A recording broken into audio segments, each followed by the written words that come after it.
Hello everyone. Welcome to part 3 of the free RDP brute course. In this part, the following topics will be explained. Explanation of brute force algorithm. IP IPv4 IPv6. Port. Username. Password. Also, don't forget to join the Majestic Hackers team's Telegram channel. Well, let me explain the algorithm in a simple way. Suppose you want to do a specific task, like baking a cake. To bake a cake, you need to follow certain steps in order.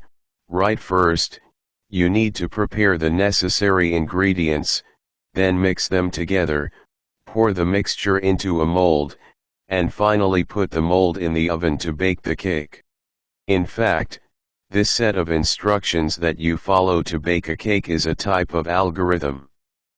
An algorithm is a set of step-by-step and organized instructions used to solve a problem or perform a specific task. These instructions should be clear, precise, and executable. In the world of computers, programmers also use algorithms to solve problems and process data. For example, when you search on the internet, search engines use complex algorithms to find and show you results relevant to your search.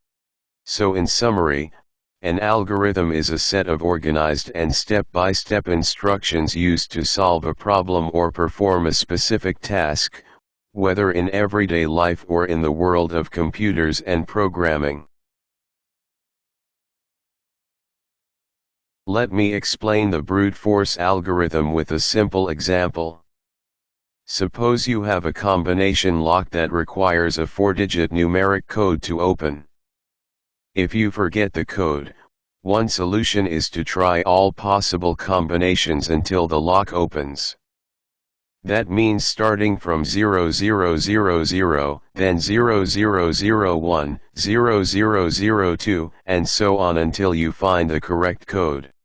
This method of checking all possible combinations until finding the solution is actually the brute force algorithm.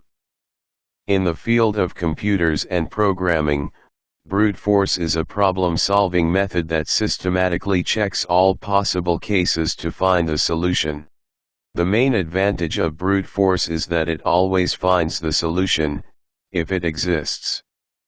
However, its weakness is that it can be very time-consuming, especially if the number of possible cases is large.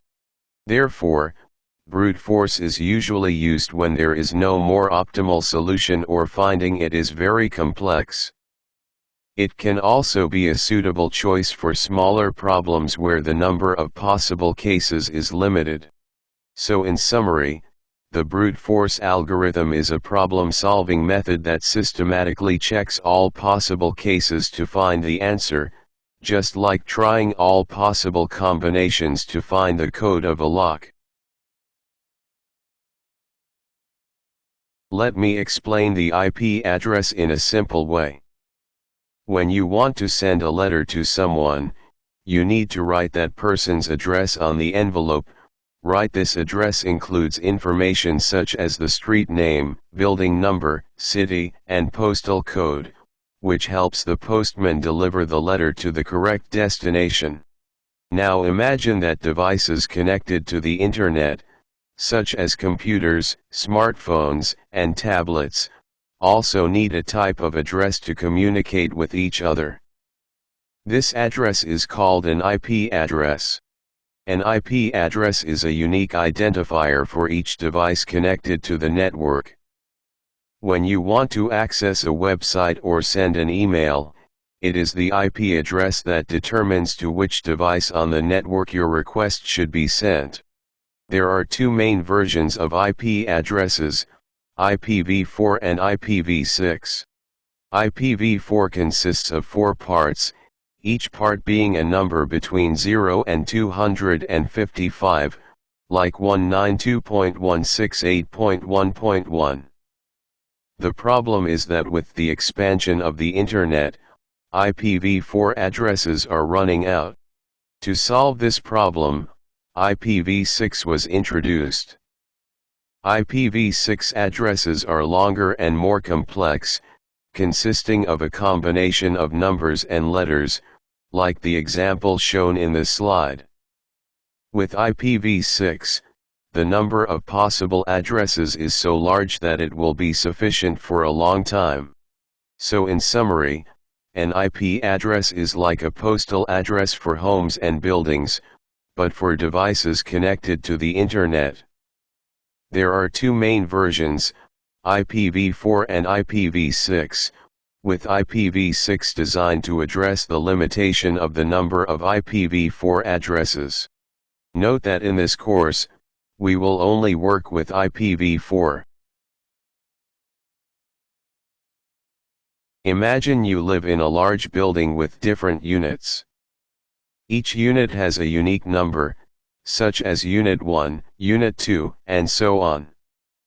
Now, if someone wants to send you a letter or package, in addition to the building address, they also need to know your unit number to ensure that the letter reaches you personally.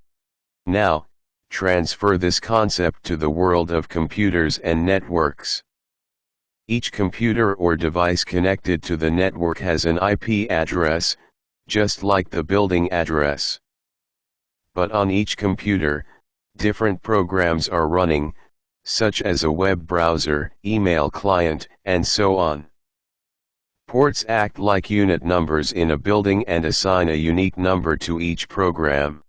When a data packet is sent over the network, in addition to the destination IP address, the destination port number is also mentioned in it to deliver the packet to the intended program. There are two main protocols for sending data over the network, TCP and UDP. TCP stands for Transmission Control Protocol. When we use TCP, a connection is established between the sender and receiver before starting data transmission. This protocol ensures that all data packets arrive at the destination in order and without errors. If a packet is lost, it is retransmitted. TCP is suitable for applications like email and web, where data integrity is very important. UDP stands for User Datagram Protocol. Unlike TCP, in UDP, no connection is established between the sender and receiver. Data packets are simply sent without any guarantee of their arrival at the destination.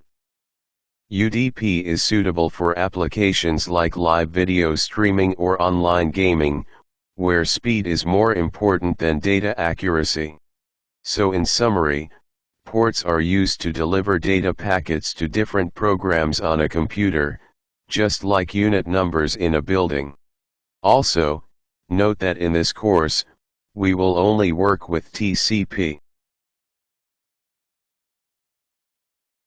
Let me explain about username and password in the RDP protocol. As you know, RDP or Remote Desktop Protocol is a method to connect to another computer remotely. This protocol allows you to take full control of the target computer as if you were sitting directly in front of it. Now, when you want to connect to another computer using RDP, that computer needs to know who you are and whether you have access permission or not. This is where username and password come into play.